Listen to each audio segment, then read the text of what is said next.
காலை நேர பிரதான செய்திகளின் ஊடாக நர்மதா சிறில் முதலில் தலைப்பு செய்திகள். புதிய வரியால் தேங்காய் ஏற்றுமதியில் பாதிப்பு, எச்சரிக்கும் தரப்பு. பாடசாலை உணவகங்களில் நடைமுறைக்கு வரும் புதிய தடை. இஸ்ரேலிய படைகளுக்கு விடுக்கப்பட்டுள்ள அவசர எச்சரிக்கை. இனி விரிவான செய்திகள். அரசின் புதிய வரி இலங்கையின் தேங்காய் ஏற்றுமதி துறைக்கு கடுமையான பாதிப்பை ஏற்படுத்தக்கூடும் என எதிர்க்கட்சி நாடாளுமன்ற உறுப்பினர் கர்சடி சில்வா எச்சரித்துள்ளார். குறித்த விடயத்தை நாடாளுமன்ற உறுப்பினர் கர்சடி சில்வா தனது எக்ஸ் தளத்தில் தெரிவித்துள்ளார். இந்த வரி காரணமாக இறக்குமதி செலவு கிலோகிராம் ஒன்றுக்கு 1250 ரூபாய் முதல் 1400 ரூபாய் வரை உயரக்கூடும் என அவர் குறிப்பிட்டுள்ளார். அவர் மேலும் தெரிவிக்கையில், இதனால் மதிப்பு கூட்டப்பட்ட ஏற்றுமதிக்காக பயன்படுத்தப்படும் உள்ளூர் தேங்காய்கள் உள்நாட்டு எண்ணெய் உற்பத்திக்கு திருப்பப்படலாம். அதன் விளைவாக பண்ணை விலைகள் குறையவும் ஏற்றுமதி ஒப்பந்தங்கள் ரத்து செய்யவும் வாய்ப்புள்ளதாக அவர் தெரிவித்துள்ளார். இறக்குமதி முழுமையாக தடைப்பட்டால் அரசாங்கத்திற்கு எதிர்பார்க்கப்படும் வரி வருவாய் கிடைக்காது எனவும் அவர் சுட்டிக்காட்டியுள்ளார். இந்த வரி 2026ஆம் ஆண்டின் 3ஆம் மற்றும் 4ஆம் காலாண்டுகளில் ஏற்றுமதி வருவாயையும் அரசாங்க வருவாயையும் குறைத்து தொழில்துறையை கடுமையான அழுத்தத்திற்குள் தள்ளக்கூடும் என கர்சடி சில்வா எச்சரித்துள்ளார். இந்த வரி கொள்கையின் தாக்கங்களை அரசாங்கம் கவனமாக மதிப்பீடு செய்ய வேண்டும் என்றும் அவர் வலியுறுத்தியுள்ளார். பாடசாலை உணவகங்களில் சில உணவுப் பொருட்களை விற்பனை செய்வதற்கு தடை விதித்து சுகாதார அமைச்சு புதிய சுற்றறிக்கை ஒன்றை வெளியிட்டுள்ளது.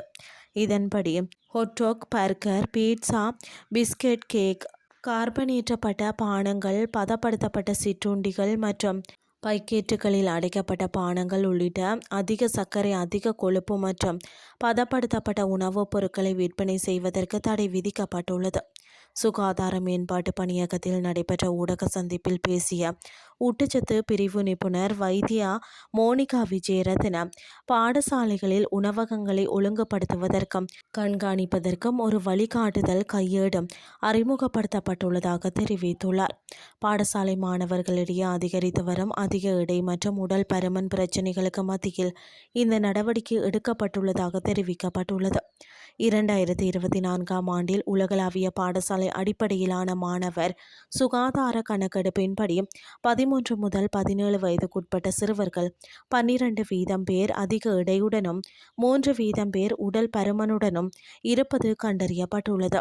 மேலும் இந்த ஆய்வின்படி 17.4% சிறுவர்கள் கார்பனேற்றப்பட்ட பானங்களையும், 28.5% அதிக உப்புள்ள உணவுகளையும், 29% அதிக கொழுப்புள்ள உணவுகளையும், 41% அதிக சர்க்கரையுள்ள உணவுகளையும் வழக்கமாக உட்கொள்வது தெரிய வந்துள்ளது.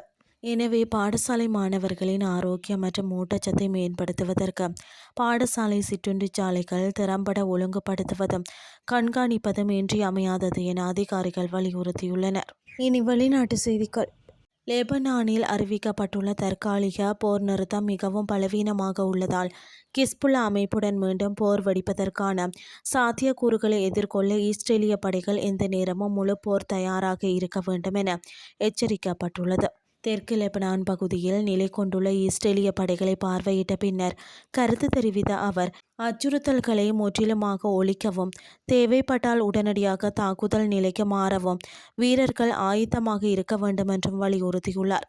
இஸ்ரேலின் கடுமையான தாக்குதலால் கிஸ்புல்லா அமைப்பு பெரும் பின்னடைவை சந்தித்த மிகவும் இக்கட்டான சூழ்நிலையில் உள்ளதாக குறிப்பிட்ட ஜமீர், அந்த அமைப்பு மீண்டும் தனது பலத்தை பெருக்குவதை தடுப்பதில் இஸ்ரேல் உறுதியாக இருப்பதாக தெரிவித்துள்ளார்.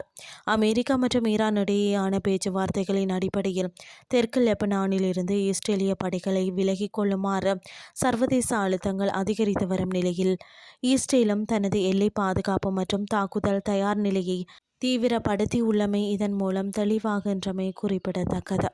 இத்துடன் செய்திகள் யாவும் நிறைவடைகின்றது. அடுத்த இரவு 8:30 எதிர்பாருங்கள். நன்றி.